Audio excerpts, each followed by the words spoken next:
मैं चाहता कि 20 साल पहले मंत्री बन जाता, फिर पाड़ा बदल के मंत्री बनता, दिल्ली में मंत्री बन जाता, लेकिन मैंने कहा मैं मंत्री नहीं बनूंगा, मैं संतरी बन के आपकी सेवा करूंगा और मेरे भाइयों को सत्ता के सिंहासन पर लेके जाऊंगा। प्रयास का ही परिणाम है कि जहां लोग 50 आदमी इकट्ठा नहीं होते थे, वो हजारों लाखों की तादाद के अंदर आप एक आह्वान पे खड़े हो जाते हो। ये देश के अंदर कर्ज माफी का आंदोलन को जो हवा मिली, ये नागौर की हुंकार रैली और बाड़मेर की जो हुंकार रैलियां थी, उसके बाद मध्य प्रदेश में किसानों ने बड़ा आंदोलन किया और सीने पे गोलियां खाई और किसानों के कर्ज माफी का आंदोलन को हवा देश के अंदर दी। आज हिंदुस्तान की सबसे बड़ी पंचायत के अंदर अगर किसान कर्ज माफी की बात मजबूत से कोई सांसद करता है, वो आपका सांसद है, जो पिछली बार भारतीय जनता पार्टी के साथ गठबंधन में था, 25 सीट लेके गया, और इस बार तो भारतीय जनता पार्टी से नाता टूटा तो बीजेपी के नेताओं को दिल्ली में कहा था मैं तुम्हें सबक सिखाऊंगा, और भाजपा की सीटें 25 से 14 पे राजस्थान के अंदर आ गई थी। तो कांग्रेस पार्टी के अंदर गुटबाजियां नहीं होती तो 5-6 विकेट और उड़ जाते। मैं आपके लिए लड़ाई लड़ रहा हूं। आम आदमी की सत्ता में भागीदारी कैसे हो? जब मैं 8 के अंदर यहां आया था, ये इलाका मुंडवा का पुराना इलाका है, तो नई खियोसर की सीट बनी, और भाइयों नया ट्रांसफार्मर लेने के लिए 10,000, 5,000, 20,000 की रिश्वत देनी पड़ती थी। आईएन ऑफिस के अंदर थाने तहसील में जब गांव का गरीब आदमी जाता था, उसका कोई मान सम्मान नहीं था। मेरे 15, 16, 20 साल के संघर्ष का परिणाम ये हुआ कि मजाल है कोई थानेदार, तहसीलदार बिना वजह किसी आदमी की बेइज्जती कर दे। मजाल है कि भारी लवाजमों के बिना कोई गांव के अंदर पुलिस बल जाके किसी गरीब आदमी के साथ अन्याय कर दे, किसी दलित के साथ अन्याय कर दे, किसी किसान के साथ अन्याय कर दे। भ्रष्टाचार को खत्म करने का प्रयास किया। मैं ये नहीं कहता मैंने भ्रष्टाचार को खत्म कर दिया, क्योंकि कलम की ताकत मेरे हाथ में नहीं आई, जनता की ताकत मेरे साथ है, और जनता की ताकत से हमेशा सरकारों को झुकाया। इस राजस्थान के नए नौजवानों को लड़ना सिखाया कि सत्ता का सिंहासन तुम्हारा इंतजार कर रहा है। धैर्य रखो, हिम्मत रखो। आजकल मैं लोगों को देख रहा हूं, धैर्य नहीं है। थोड़े समय हमारे साथ रहते हैं, हाथों हाथ एमएलए एमपी बढ़ के और शपथ लेने के लिए लालायित रहते हैं। मैंने कितना धैर्य रखा बताऊं मुझे? मैंने धैर्य रखा इसलिए आपके दिलों के अंदर रात को 3 बजे, सुबह 5 बजे, सुबह 6 बजे राजस्थान के अंदर कार्यक्रम कई हुए। माताएं, मैंने हजारों नौजवान जिसका इंतजार करते हैं रातों को भी, वो आपका भाई है, और आप खुले मन से मुझे आशीर्वाद देते हैं। और जो वोट नहीं देते हैं वो भी एक बात जरूर राजस्थान के अंदर कहते हैं कि हनुमान जी के घर के दरवाजे हर व्यक्ति के लिए खुले हैं। अगर किसी व्यक्ति को कहीं न्याय नहीं मिलता, वो हनुमान के पास जाता है तो उसे न्याय मिलता है। मेरे पे वीर तेजाजी महाराज की कृपा है, भैरव जी की कृपा है, रामसा पीर की कृपा है, तो उसी के परिणाम स्वरूप बड़ी से बड़ी ताकतों को बाहर का रास्ता दिखाया और नया नेतृत्व राजस्थान के अंदर लेके आया। मैं नागौर ही नहीं, राजस्थान में जब नजर उठा कर देखता हूं, जो हमारे विरोधी हुआ करते थे वो तो खत्म हो गए, लेकिन जो हमारे साथ थे वो पाड़ा बदल के दूसरी ओर चले गए। महाभारत वाली स्थिति हो गई। देखते हैं कि सामने कौन है? सामने तो वही लोग हैं जो हमारे इसी ट्रेनिंग लेके गए थे। पुराने जो विरोधी थे वो तो घरों के अंदर घुस गए, नागौर और राजस्थान के अंदर। और मैंने हर व्यक्ति की मदद की। मेरे अगर मुझे पार्टी का वोट बैंक ही बढ़ाना होता तो 18 के अंदर भी पार्टी का वोट बैंक 20 लाख होता और 23 में पार्टी का वोट बैंक 30-35 लाख होता। लेकिन मैंने आपका ध्यान रखा, आपकी भावनाओं का ध्यान रखा। किसी कॉन्स्टिट्यूंसी से अगर 1,500 किसान आ गए, उन्होंने कह दिया हनुमान जी आपकी पार्टी को चुनाव नहीं लड़ाना है, आपकी पार्टी लड़ेगी तो हम उसका इलाज नहीं कर पाएंगे, उस व्यक्ति का इलाज करना है तो किसान विरोधी है। और मैंने आपके कहने से कई जगह टिकटें नहीं दी राजस्थान के अंदर, और कई जगह आपके कहने से टिकटें दी जिससे आप के हिसाब से उम्मीदवार जीते। भारतीय जनता पार्टी के मंत्रिमंडल में या कांग्रेस के पुराने मंत्रिमंडल के अंदर 1-1 दर्जन मंत्री वो थे जो रात को हनुमान बेनीवाल के घर पे आरएलपी के कार्यकर्ताओं से और उसे आशीर्वाद देके और वह मंत्रिमंडल की शपथ ली थी। मैं उनका नाम नहीं लेना चाहता, मैं कोई लिस्ट जारी नहीं कर रहा हूँ। रात को उनके पता नहीं ब्लड प्रेशर हाई हो जाए कि रात को कोई सूची जारी कर दे वो मेरे पास आया था, ये आया था। आप जानते हो सारी बातें। जब भी आवश्यकता पड़ी मैं खड़ा मिला, इस प्रदेश को जब भी आवश्यकता पड़ी, पेपर लीक की घटना हुई, जब बजरी माफिया का आतंक सर चढ़ के बोल रहा था, उस वक्त एक नौजवान आपकी लड़ाई लड़ रहा था, उस बजरी माफिया के छक्के छुड़ा दिए। ईडी सीबीआई की रेड हुई और बजरी माफिया के मुंह से अगर शब्द निकले कि अगर इस राजस्थान की धरती पर कोई लड़ाका है जिसे कोई खरीद नहीं सकता, वो नागौर का सांसद है, वो जिसके पीछे पड़ जाता है उसको दिन में तारे दिखाता है, और कई लोगों को तारे, कई नेताओं को भी दिन में दिखाए। भाइयों, वसुंधरा की तूती बोलती थी, कहां गई वसुंधरा? हाँ, ये सही है कि वसुंधरा के जाने से भजनलाल पैदा हो गया, और ये दुर्भाग्य है राजस्थान का, ये भी बहुत बड़ा। ये अभी कोई कह रहे थे कि भजनलाल जी जापान गए, जापान से बहुत कुछ लाए। मुझे आज कोई कह रहा था कि बहुत कुछ तो नहीं लाए, लेकिन हो सकता है अपने लिए कोई जापान से खिलौने ले आएंगे, कोई खेलने वाले। जापान में अच्छे मिलते हैं खिलौने, और इनको बड़ा शौक है। वो बच्चे का जैसा मन है वैसा ही भजनलाल का मन है। इनको दूसरे लोग चलाते हैं, खुद को इनको गड़गड़े एवरेज से तो कुछ भी नहीं आता। दूसरे लोग कहते साहब ये आदेश कर दो, ये कर दिया, कह रहे साहब गलत हो गए वापस कर दो, आधे घंटे बाद वापस कर दिया। ये है भजनलाल सरकार, भजन मंडली राजस्थान की, भजन मंडली भजनलाल सरकार। तो खुद ही कहते हैं, वो कह रहे हाँ भाई मेरे पास तो ये मंडली है 4, 5, 7 लोगों की, तो उनको लेके मैं चल रहा हूं। मैंने कभी सोचा नहीं, मैं तो सीएम बना था, उस रात में सोया नहीं, मैंने कभी सोचा नहीं, इसलिए इंजेक्शन लगा लगा सुलाया था रात को, मैं मुख्यमंत्री, मैं मुख्यमंत्री, मैं। कई लोगों को पचती नहीं है, एकदम से कोई चीज लाके दे दो, और जिसे कभी सपने में नहीं सोचा कि मैं विधायक बनूंगा, मैं सांसद बनूंगा, उसको सीधा सीएम बना दिया, उसकी हालत क्या होगी बताओ मुझे। किसी आदमी को उठा के कहते उस प्रांत का राजा हो, उसको काफी गड़ा ये नहीं पता, तो राजा कैसी हरकतें करेगा बताओ। तो भजनलाल जो राजस्थान के अंदर आया है, मेरे हिसाब से तो इससे बड़ा दुर्भाग्य राजस्थान का नहीं होगा। राजस्थान का जो इतिहास है, तो बड़ा इतिहास तो नहीं था राजस्थान का, सुन लो मेरी बात, बुरा लगेगा तुम लोगों को, राजस्थान का बड़ा इतिहास नहीं था। लंबी लड़ाई राजस्थान के लोगों ने नहीं लड़ी।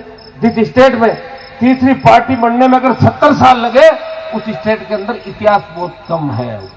तमाम देश के बड़े स्टेट जहां कांग्रेस भाजपा को घर सुला के लोगों ने अपनी नई पार्टियां खड़ी की, नई पार्टियों का शासन आया और लंबा शासन चला, पार्टियों को घर पे बिठा दिया। या तो बात जरूर लोग करते हैं कि हम आंदोलन करेंगे, हम भूख हड़ताल करेंगे, लेकिन तीसरे दिन कहते हैं कि जल्दी भूख हड़ताल तोड़ो, नहीं तो मेरा पेट दुख रहा है, मेरी तबीयत खराब हो जाएगी। हम कहते जरूर है, आंदोलन करने से पहले सेटिंग करते हैं कि मैं आंदोलन कर रहा हूं, मुझे उठा देना, कहीं ऐसा नहीं हो मैं आंदोलन करते करते मर जाऊं। तो राजस्थान की हिस्ट्री है, मैं थोड़ी कह रहा हूं हिस्ट्री करी राजस्थान की। जो भी बाहर से आए लड़ने के लिए आए, और हमारे बड़ों ने सरेंडर, आ जाओ राज करो, किसी से वैवाहिक संबंध स्थापित कर लिए, किसी से नाते रिश्ते कर लिए, कोई बड़ी हिस्ट्री राजस्थान की नहीं है। भाइयों, 1000 साल पहले तेजाजी महाराज हुए, गायों की रखवाली करी, हमारे लोक देवता, यही हमारा इतिहास है राजस्थान का। ये निश्चित रूप से बड़ा इतिहास है राजस्थान का। मीराबाई की बात कर लें, तेजाजी की कर लें, राणाबाई जी की कर लें, दूसरे हमारे जितने भी लड़ाके थे उनकी हम बात कर लें, तो निश्चित रूप से थोड़ा सा लगता है। लेकिन इतिहास अगर अपन देखेंगे जाके, जब दिल्ली में जाके आप देखोगे कि किन राज्यों का क्या इतिहास है, उसमें हमारा इतिहास कमजोर है। आज वर्ल्ड कप और ओलंपिक के जो गेम होते हैं, उसमें आप देखिए कितने पदक लाते हैं हम लोग, एक आधा या 2, 3 कितने, उसमें कितने खुश होते हैं। ओहो, हमें तो गोल्ड नहीं मिला तो दूसरा ही मिल गया। एक अपने नागौर जिले जितनी आबादी वाला देश है ना, वो 30-30, 40-40 गोल्ड लेके आता है ओलंपिक के अंदर। दुर्भाग्य से ये तो सरकारों ने ध्यान दिया, और हमारे नेताओं ने सिवाय दलाली के दूसरा काम नहीं किया। या तो खुद का घर पाला, और ये अपने अड़ोस पड़ोस के भांजे, भतीजे, जवाई, जीजा जी और आस पड़ोस की बुआ जी, फूफा जी, उस तक ही सिमट गए। इसकी वजह से आज आप लोग तकलीफ के अंदर हो। हाँ, आप लोग ये भी कह सकते हो कि हनुमान जी हम तो लगातार आपको वोट दे रहे हैं, हम आपको लगातार जिता रहे हैं, आप कुछ क्यों नहीं कर रहे हो? कर रहे हो। जब मैं 8 में आया था, केवल विधानसभा क्षेत्र की 70-80 हजार ढाणियों के अंदर अंधेरा था, वहां उजाला कर दिया। 5 महाविद्यालय, कई स्कूल, कई अस्पताल, कई हाईवे, सड़कें, और तमाम ढाणी ढाणी पीने के पानी की व्यवस्था करने का काम किया। और देश में इस राजस्थान के जवान ने अग्निवीर योजना का विरोध अगर किसी सांसद ने देश में किया तो नागौर के सांसद ने किया। कृषि कानूनों की खिलाफत पंजाब से उठी थी और पंजाब ने नेतृत्व किया किसानों का आंदोलन का। लेकिन उस यज्ञ के अंदर अगर देश के किसी किसान के बेटे ने आहुति दी तो नागौर के सांसद ने मोदी की सत्ता को ठोकर मार के अपने भाइयों का सम्मान पूरे देश के अंदर बढ़ाया और जयपुर दिल्ली राष्ट्रीय राजमार्ग को जाम करके 70 दिन आपके लिए ठंड के अंदर बैठा रहा। मुझे आवश्यकता नहीं थी ठंड में बैठे रहने की। मैं भी ज्योति मिर्जा की तरह विदेश यात्राएं कर सकता हूं, मुझे कोई रोकता है क्या? तो खूब हवाई जहाजों के अंदर घूमता हूं, घूम ही रहा हूं, उधर उठ जाऊं जाके। लेकिन भाइयों मुझे धन्यवाद दो, इनको तेजा की याद दिलाए, इनको पैदल फेरिया याद दिलाई, इनको क्या क्या नाम याद दिलाए, इनको गांव के नाम याद दिलाए। अब तो ज्योति मिर्जा को सरपंचों के नाम भी याद दिला दिए। भगत सिंह जी को नाम तो 5-6 सालों काम मत कीजिए, ध्यान रखना हर बात का, क्योंकि झांसों की दुकानें हर जगह खुल गई है। बिना बजट वाले कह रहे हैं कि मैं मेरे बजट से ये कर दूंगा। बजट आया कहां से? बजट तो जीतों को होता है, हारे वक्त को बजट मैंने तो नहीं सुना कहीं पर। भाइयों, एक बंडोका से मेघवालों की ढाणियां होते हुए दवा तक सड़क की डिमांड है, इसको भी हम आपके पूरा कराएंगे। बंडोका से रोड की भी आपने लिखी, बाईपास सड़क, जो जो आप लिख के दे रहे हैं, मेरी तरफ से मैं कोशिश करूंगा कि 100% काम आपके हो, नहीं तो 70-80% तो जल्दी करा दूंगा और बचेगा वो भी काम आपके पूरे कराएंगे। आप काम के मामले के अंदर अपने आप को पीछे नहीं मानोगे। मैं आपको बता दूंगा, आज हमारी खींवसर विधानसभा क्षेत्र राजस्थान के उन विधानसभा क्षेत्रों में शुमार है जहाँ सड़कों के मामले के अंदर सबसे ज्यादा काम हुआ, जहाँ पानी, बिजली, सड़क, स्कूल, अस्पताल सबसे ज्यादा खुले अपने विधानसभा क्षेत्र के अंदर खुले।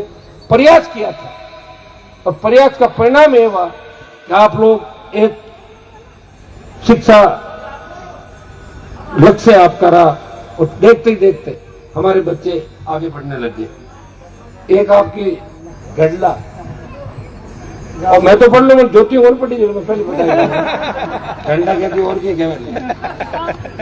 गंदा है। डामर रोड रानी वालों की मांग, ठीक है, 50 जगह सब बना देंगे, ठीक है, चिंता ही मत करो, सब बना देंगे आप। अब जितना ध्यान मैं आपका रखूं उससे ज्यादा आपको मेरा ध्यान रखना, समझ में आ गई बात है? दो एक बार मान लो कोई गड़बड़ आगे पाछी होगी, पाछे सही जगह रहना आप सब लोगों ने। कितने सारे जवान खड़े बताओ आप। मैं लड़ाई किसकी लड़ रहा हूं देश में? जवानों की। किसकी लड़ाई लड़ रहा हूं? किसानों की। किसकी लड़ाई लड़ रहा हूं? दलितों की, अल्पसंख्यकों की। और उसके बाद भी कमजोरी किसी तरह की नहीं रहनी चाहिए। अगर गलती से कोई 1-2 बार मामला हो भी गया तो अब का जो उपचुनाव आएगा उसमें टक्कर सीधी भजनलाल और मोदी अमित शाह से है। खींवसर के अंदर हिम्मत एक नहीं आपकी लड़ने की। बोलो बच्चों, क्या हुआ? नहीं, ये तो सोचा हो जाए आपने कोई जरूरी बनी खड़ी करा आरएलपी ने। अरे आरएलपी को जिता दोगे क्या? मत आवाज धीरे आ रही है। आरएलपी जिंदाबाद। ठीक, ये तो तू सतवार से बोल रहा है। अच्छा, पढ़नों का जोश कम नजर आ रहा मुझे। हिलोड़ी पंचायत, मुझे पता पढ़नों का हिलोड़ी पंचायत में है। जिंदाबाद, फुल जोश है। वैसे नहीं कह रहा हूं, ये जितनी तादाद में नौजवान खड़े हैं, माताएं बहनें खड़ी है, हमें कई बार क्या होता है कि हवा के साथ बोर्ड चला जाता है, लेकिन आपने हवाओं को रोक के हनुमान बेनीवाल को हमेशा जिंदाबाद रखा इस नागौर की धरती से। और मैंने भी नागौर का नाम इस देश के अंदर किया।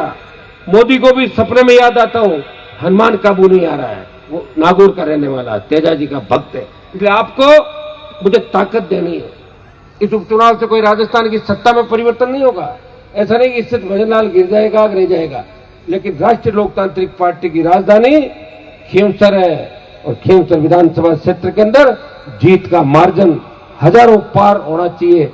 ये प्रत्येक नौजवान आज से कमर कस ले कि हमें ऐसे लोगों को विधानसभा के अंदर भेजना है जो जाके भारतीय जनता पार्टी के लोगों के थैले नहीं उठाए, उनके आगे डांस नहीं करें, उनकी चाटुकारिता नहीं करे, बाप की लड़ाई लड़ सके। ऐसे योद्धाओं को मजबूती के साथ भेजना। मुझे पूरा भरोसा है कि हिलोड़ी पंचायत इस बार राष्ट्रीय लोकतांत्रिक पार्टी को यहां से आगे रखेगी। जिस तरह हमारा थली का इलाका मजबूत है, हम स्वाड़क पट्टी से आते हैं और हमारे लोगों ने बहुत लड़ाई लड़ी लंबी, लेकिन अब लग रहा है कि लड़ाई के अंदर हम धीरे धीरे कमजोर पड़ते जा रहे हैं। स्वार्थ, छोटे छोटे स्वार्थ, मेरी बदली नहीं कराई, मेरा ये नहीं कराया, मेरा वो नहीं कराया, अरे सब कुछ तो करा दिया, तुम्हें कुचेरा के उन लोगों से मुक्त करा दिया जिनके सामने कभी बैठते नहीं थे जाके। अब आराम से साथ घूम रहे हो, हवाई जहाजों में साथ घूम रहे हो, बराबर बैठ रहे हो, एक थाली में साथ खाना खा रहे हैं, सब मौज कर रहे हो। एक नेता होता था 20 गांवों का, उसी को लोग जानते थे, अब हर गांव में 20 नेता तैयार कर दिए। तो क्रांति आई कि नहीं आई, बताओ मुझे, जागृति आई कि नहीं आई? इससे पहले रात को 2 बजे किसी सांसद को जागरण में देखा था कि वो घूमते हुए देखा था कि रात को? वो आधे तो डरते हुए नहीं जाते थे, रात को कोई घड़ों पकड़ ले देना, कोई ठोके रात में, और आधे दूसरे तरीके से नहीं जाते थे, पी के पड़ जाते थे। तो भाइयों, एक बात का आपको ध्यान रखना कि आपके भाई ने जो संघर्ष किया, सत्ता को ठोकर मार के सड़कों को चुना कि मेरे भाइयों का सम्मान देश में कैसे बढ़े, तो भाइयों को भी ध्यान रखना है कि हनुमान जी की पार्टी जो किसान जवान की पार्टी है, उसका चिन्ह क्या है, उस चिन्ह पर नजर रखनी है कि चिन्ह अगर आया तो बोतल जीत के जानी चाहिए, और बोतल अगर जीती तो अमित शाह मोदी की तबीयत खराब हो जाएगी, और बोतल हार गई तो फिर तुम ठंडे पड़ जाओगे। मैं तो 5 साल MP हूं, आपको ही पता है, मैं तो फिर लड़ाई लड़ूंगा, फिर मजबूत हो जाऊंगा, लेकिन आपको पश्चाताप होगा कि काश रात को 2 बजे हनुमान जी आए थे और हम लोगों के बेकावे के अंदर आके 100, 200, 250 वोट हमारे पंचायत में खराब कर गए। ये संकेत था 23 का चुनाव। हाँ, 23 के चुनाव के अंदर किसी को गलतफहमी हो, किसी को वोट मिल गए, वो वोट ऐसे नहीं मिले थे। 50,000 वोट तो मेरे खिलाफ ऐसे ही है उत्तर के अंदर, किसी को खड़ा कर दो, रख दो, साइड में रहता है। 10, 15, 20 हजार और मिल जाते हैं वोट साइड के। कई व्यक्ति टूट के जाता, 2-4 हजार वोट लेके चला जाए, हमारा आदमी है, अगर हमें छोड़ के गया तो 2-3 हजार वोट हमारे ले गया, तो फिर एक साथ सारा समीकरण इकट्ठा हो जाता है। और मैं आपके बीच ध्यान नहीं दे पाया ज्यादा, तो थोड़ा सा कहीं न कहीं गड़बड़ हुआ। लेकिन लोकसभा के अंदर लोग कहते थे कि वो आदमी खड़ा होता है तभी हनुमान जी जीतते हैं, सब एक हो गए। फिर भी जीत किसकी रही लोकसभा के अंदर? 5,000 से क्यों सर थे, मेरी नहीं, लेकिन जीत कम थी। डीडवाना मकराना के लोगों ने कहा कि हमने हनुमान जी को जिताया, हमने 20,000 से आगे रखा, किसी ने कहा 23,000 से रखा, खेत में मात्र 5,000 से आगे रखा, और उसको वोट दे दिए जो यहाँ गांवों के नाम नहीं जानती, जो यहाँ रहती नहीं, जो यहाँ कुछ करती नहीं, जिसका कोई विकास का रिकॉर्ड नहीं, और जिसकी लोकसभा के अंदर हाजिरी नहीं, वो तुम्हारे 5.5 लाख वोट लेके चलेगी और दिल्ली में जाके हंसती है कि नागौर में तो भाई बढ़िया चुटकुला सुनावा, हमारा दादाजी यहाँ कर दियो, दादी जी यहाँ कर दियो, भी ना ही लोग वोट दे दे। कितनी बड़ी मजाक बना के रख दी जिले की। इसलिए जिले के सम्मान के लिए भाइयों, कमर कस लो, ताकत के साथ लड़ना है। प्रत्येक नौजवान की ड्यूटी है कि हनुमान जी आए थे, हमने हनुमान जी को इतने काम बताए, भटनों का में काम की कमी नहीं रही। इलोड़ी भटनों का सड़क, ग्वाड़ू भटनों का सड़क, भटनों का सैन्य से लेकर तमाम नई सड़कें चारों तरफ आपके बन रही है। प्रयास किया, कभी तुम्हारे यहाँ माइनिंग के ठेकेदारों को नहीं आने दिया, सैन्य भटनों का इस इलाके के अंदर ग्वाड़ू, बू, जनाना, कोई भी पत्थर की अगर लीज लेकर आया उसके जूते मारे और भाग गया यहाँ से। सरकार को 1 रुपए की रॉयल्टी नहीं लेने दी। कितनी रखवाली करी तुम्हारी, कितने बल्ब जगाए, कितनी बिजली के मजे ले लिए, एक नहीं लिखी उत्तर के लोगों ने। तो फिर हिसाब किताब ये भी रखो कि जिसकी वजह से हम मजबूत हुए हैं उसको नहीं भूलना है, और अगर उसको भूल गए तो भाइयों फिर तो दिक्कत ही दिक्कत है, ये भी ध्यान रखना।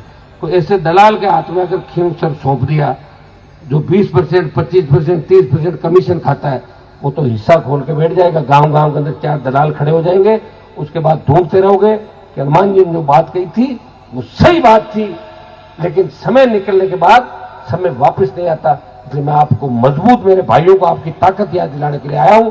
कुछ सरपंचों के ग्रुप होते हैं गांव में, पंचायतों में, कुछ लोग नई पंचायतों को लेकर आतुर रहते, कई लोगों को यही तकलीफ है। हनुमान जी तो भी आदमी आधो घंटों बात कर ली, तू आ जाता हूँ कर ले 1 घंटों, वो गाड़ी में बैठ गो, तू आ जाता ना बिठा लो गाड़ी घुमाए, मैं तो आऊंगा नहीं, तो भाई आएगा नहीं तो कोई तो बैठेगा ना, नहीं तो भटदो कर कैसे आऊंगा मैं? मुझे तो आदमियों की आवश्यकता है, एक आ जाओ, दूसरा आ जाओ, मैं कोई मना थोड़ी करता हूँ किसी को, लेकिन अपने मन से ही इस तरह के भाव पैदा करना, लोगों में भ्रामक प्रचार करना। आप जानते हो, आप लोगों ने जब भी कहा, मैं हर समय, हर संकट के समय खड़ा रहा, हर वर्ग के लिए खड़ा रहा और हर जाति के लिए खड़ा रहा। सबसे ज्यादा दलितों के लिए अगर लड़ाई लड़ी राजस्थान के अंदर, और हिंदुस्तान की सबसे बड़ी पंचायत में अगर मेघवाल समाज, दलित समाज, तमाम समाजों को आगे लेकर चलने का काम किया, तो नागौर के सांसद ने हमेशा 36 कौम के विकास की बात करी और उसी का परिणाम है कि आज टीआरपी राष्ट्रीय लोकतांत्रिक पार्टी की राजस्थान में 1 नंबर टीआरपी है राजस्थान के अंदर। हमारे पास अगर पैसा होता था, भाजपा के लोगों ने गाय का मांस निर्यात करने वाली कंपनियों से इलेक्टोरल बॉन्ड ले लिए, चंदा लिया। कांग्रेस पार्टी ने भी चंदा लिया, लेकिन आरएलपी ने 100 रुपए का चंदा नहीं लिया, किसी 100 का नोट ही चंदे में नहीं लिया। फिर भी लड़ा और बात चलती है कि कुछ भी कहो, ईमानदार नेता है, अपने लोगों के लिए लड़ता है, पीछे नहीं हटता और जबान का धनी है। जिस तरह तेजाजी महाराज ने वचन के खातिर अपने प्राण न्यौछावर कर दिए, हनुमान बेनीवाल ने इस राजनीतिक लड़ाई के अंदर कभी नफा नुकसान नहीं देखा और अपने भाइयों की रखवाली के लिए दूसरे लोगों से सौदेबाजी नहीं करी। ये मेरा इतिहास है और यही मेरा वर्तमान है और यही मेरा भविष्य होगा। आप मेरा साथ दोगे, आने वाला समय आपका होगा। छोटे मोटे लोग आएंगे, चले जाएंगे, तुम अगर किसी को जिता भी दोगे तो उनको दूसरे लोग मानेंगे, उनके धनी दूसरे लोग होंगे और हमारी पार्टी से जो भी व्यक्ति जीतेगा वो आम किसान, आम गरीब, आम जवान का प्रतिनिधि कहलाएगा। मैं वापिस आपको आह्वान करता हूं, आज के कार्यक्रम के अंदर आप लोगों ने बड़ी जिद की, मुझे ऐसे मैसेज भी भेजे कई जवानों ने कि आप लंबे टाइम से नहीं आए पढ़नों का, अब की बार आओ तो आ जाना, नहीं तो फिर हम नाराज हो जाएंगे। ऐसे बच्चों ने मैसेज भेजे थे मुझे ऐसे में, तो मैंने कहा मुझे लेट हो जाऊंगा आने के, तो ग्वालू का बड़ा प्रोग्राम था, पढ़नों का अंदर आपको प्रसिद्ध कराने आ गया। जिस तरह आपने 2003 के अंदर मुझे निर्दलीय के रूप में भारी वोटों से जिला के आगे रखा था, उसी तरह वापिस टीम बना के सारे समाजों के लोग एकजुट होकर विकास के साथ साथ मुझे भी मजबूती दे, विकास में कोई कमी आपको नहीं रहने देंगे, इतना विश्वास दिलाता हूं। विकास के पथ पे आपको साथ लेके चलेंगे। बहुत बहुत आपको धन्यवाद।